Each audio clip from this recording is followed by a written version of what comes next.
rek match bi mënoon na jël beneen tournure jotoon nañ ko critiquer nag face au Brésil sur ses relances très critiqué après le nul face à la RDC mais démb Edouard Mendy jot nañu génnee une prestation XXL avec 3 arrêts décisifs bi ñu demee ba à la 49e il bloque en 2 temps une frappe puissante de Mounié qui a failli faire mouche bi ñu demee à la 74e minute de jeu dafa détourner du bout des doigts le coup franc de Laytan qui prenait le chemin des filets une excellente parade suite et fin Edouard Mendy remporte son face-à-face avec Aloko. Donc sans Edouard Mendy, des grands soirs, le Sénégal allait à coup sûr finir deuxième de sa poule parce qu'il nous a sorti des arrêts vraiment décisifs. On a une très belle équipe. Gars, vraiment, on a de très bons joueurs. Donc, gis ngeen dafa nekk une petite analyse, un petit rappel sur la prestation de nos joueurs. On va parler de Sadio Mané, Momi Tamit, qui a fait un excellent match hier. C'est certainement l'un de ses meilleurs matchs en équipe nationale. Sadio était un peu discret en première mi-temps en raison de l'absence de lien entre le milieu et l'attaque, mais il a fait feu de bois en seconde période. Et l'entrée de Habib Diarra, comme ni ma leen ko waxee sànq, dafa gën a indi une fluidité dans l'entrejeu. Donc Sadio Mané, de ce fait, n'a pas hésité à aller fixer la défense béninoise pour permettre à Habib Diallo de marquer le deuxième but à la 62e minute de jeu. Sadio est phénoménal, gars, surtout face aux Béninois. Donc nous avons revu l'artiste capable de créer une action dangereuse à partir du néant. Xool leen démb double contact bi nga xamante ne mi ngi koy def ko njëkk a def action boobu noonu concrétiser on ne l'a pas concrétisé bi mu ko defaatee daf ko réussir l'instinct du buteur fi Habib Diallo jóge course bu mu def. C'est des séances qui sont travaillées en l'entraînement léegi nag avant ñuy jël la réaction du doyen Gorgui Cissé dañuy ñëw déjà sur ces statistiques. Sadio Mané démb je pense que une note de 8,2 ou 8,5 si lañ koy jox joué na 88 minutes am une passe décisive sur ses dribbles réussis c'est quasiment 75%, 47 touchés de balle. Les fautes, l'attitude défensive bi nga xamante ne jot na ko wane, ses passes réussies, les occasions franches, ak tamit passes yi nga xamante ne réussir na ko surtout dans le dernier tiers. C'est très important. Les duels aériens remportés ak les duels au sol yi nga xamante ne jot na ko remporté, c'est quasiment actuellement le meilleur joueur de l'équipe dans cette Coupe d'Afrique des Nations. On va parler d'un autre joueur muy Ibrahima Mbaye. Ñu bëri jàppoon nañ ne que dañ koy titulariser ci bile rencontre donc ki nga xamante ne moom mooy Modou Ngirane je pense que Omar soo ma mënee afficher rek voilà soo mënee afficher le numéro 77 259 46 95 comme ça yéen i tamit ngeen dugg en direct joxe seeni ay réaction très bien alors gis naa tamit y a énormément de messages yi nga xamante ne ñi ngi ma koy envoyé donc Mamadou Sakho depuis l'Italie ñi ngi lay ziar bu baax a baax Sakho donc tu es en direct on te suit ñi ngi jël bu baax seeni ay réaction donc Sport Live 221 c'est une famille tey dañuy jël suñu temps on n'est pas précipité.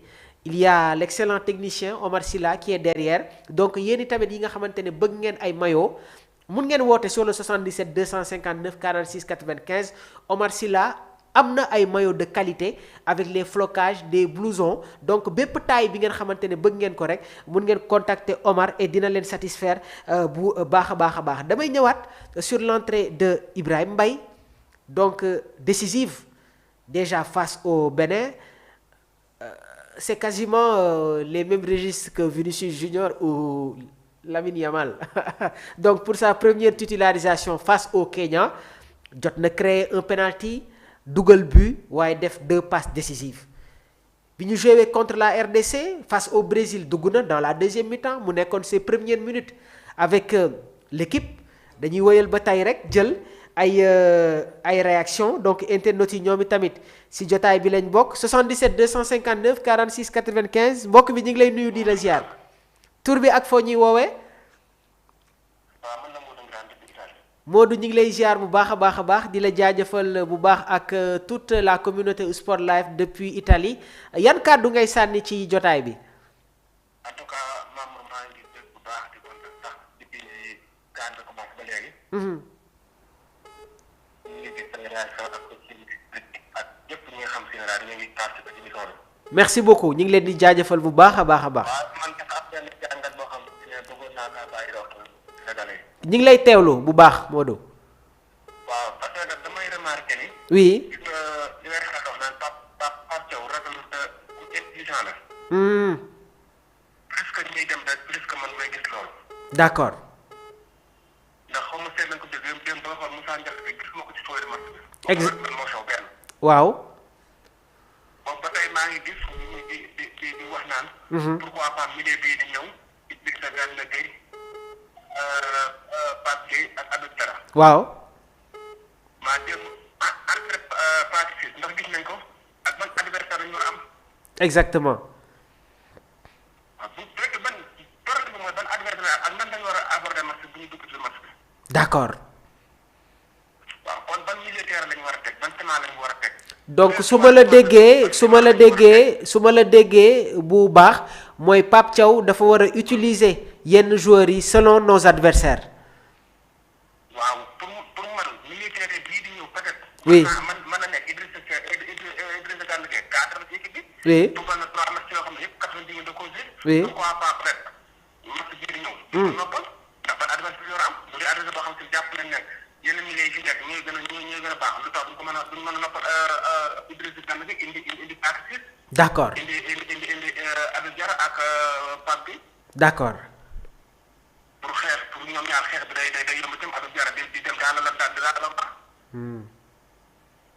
ma équipe bi moom boo xool fu mel ni maanaam ku kaasa la wax la dugg parce que day am raison parce que moom mooy entraîneur équipe bi. moom moo xam lan moo ne ci biir groupe bi. d'accord. mais man pour man damaa jàpp Sénégal yi ñëpp dañoo yàkkamti te pour li ñu yàkkul ci ñoom ñoo la ko gën a xool ñoom ñu nekk ci terrain bi. très bien. maamu football neexul de. neexul kay ñu ngi lay jaajëfal bu baax. merci beaucoup. merci beaucoup donc ñu ngi koy jaajëfal bu baax a baax et toute la communauté Sport Live 221 depuis l'Italie l'entrée de Pathé Ciss dinañ si wax et je suis tout à fait d'accord avec lui ci bile analyse on va prendre la réaction de Yaya Souaré donc Yaya.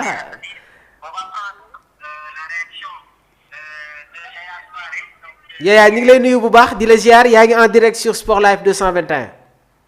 aleykum salaam Mamour maa ngi lay ziar di la jaajëfal bu baax di la béggee di nuyu fidèle internet Sport Live 221 yëpp di namm lool plateau bi wax dëgg fa yàlla di rafetlu aussi liggéey bu am solo bi nga xamante ne yéen a ngi koy def ba léegi. merci beaucoup Yaya je pense que yaa ngi ci activité yi mais bientôt rek di ñu retrouver waat ci Sport Live 221 donc on essaie de tenir mais vraiment dañ lay féliciter yow tamit ci liggéey bu am solo bi nga xamante ne yaa ngi koy def au sein de Sport Live 221 la victoire du Sénégal face au Bénin 3-0 les Lions dans l'attente de leur prochain adversaire c'est parti pour les analyses mon cher.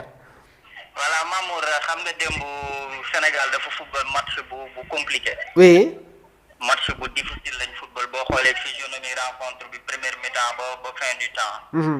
mais li nga ciy retenir mooy ni que attitude joueur yi dafa am solo tey jii nii ñu koy sóoraale bu baax a baax te démb on a vu une équipe très solide. d'accord. une équipe aussi solidaire. mais une équipe solidaire ci loolu noonu portée par un grand joueur mooy kooku noonu di Sadio Mané. très bien. parce que la mentalité du joueur démb man en quelque sorte bett ma woon ci moom ndax tey jii nii lépp li nga xamante ne jaayante woon na ko Sénégal démb da koo gën a confirmé waat. c'est très cher boo xoolee ba Sénégal amee rouge la sortie de Kalidou Koulibaly dafa gën a mel ni dafa gën a motivé waat joueur bi équipe bi foofu lañ gën a joué. ils ont joué pour Kalidou. ils ont joué pour Kalidou mooy joxe boobu ñu doon joxe ñu ngi fay xaarandi ñoom ñu répété waat la même chose bu demee ba ñu mat sans pour autant kenn manqué ci terrain bi. arñi boobu ñu doon wone ci absence su Kalidou Koulibaly arñi boobu noonu la ñu war a xam ne lii mooy continuité lii mooy gagné Coupe d'Afrique des Nations. très bien. waaw gis-gis boobu laa ci am te tey jii nii bu ñu resté sur cette lancée là j'espère que mën nañ def football bi nga xamante ne tey dina mën a concrétiser occasion yi nga xamante ne moom la ñuy am mooy cette efficacité. oui moo ëpp solo. d'accord. ndax tey très cher mën nañ football bu rafet mais tey bu ñu doon dugal suñu ay occasion je pense que loolu noonu amul njëriñ li ëpp solo mooy gagné ci anam bu ñu mën a gagné rek loolu moo ëppal njëriñ sénégalais yi. nan nga sentiree démb milieu de terrain bi nga xamante ne moom la ñu proposé Idrissa Gana Gueye Lamine Camara ak Pape Matar Sarr dans la première mi-temps bi ñu ñëwee dans la deuxième l'entrée de Habib Diarra a amené beaucoup de fluidité dans le jeu sénégalais Yaya. waaw très cher xam nga démb y avait la pression. du côté de Lamine Camara du côté de Pape Matar Sarr toog nañ lu yàgg football ñu titulaire ils vont se dire que en tête que tey titulaire naa foog tey ma def match. d'accord.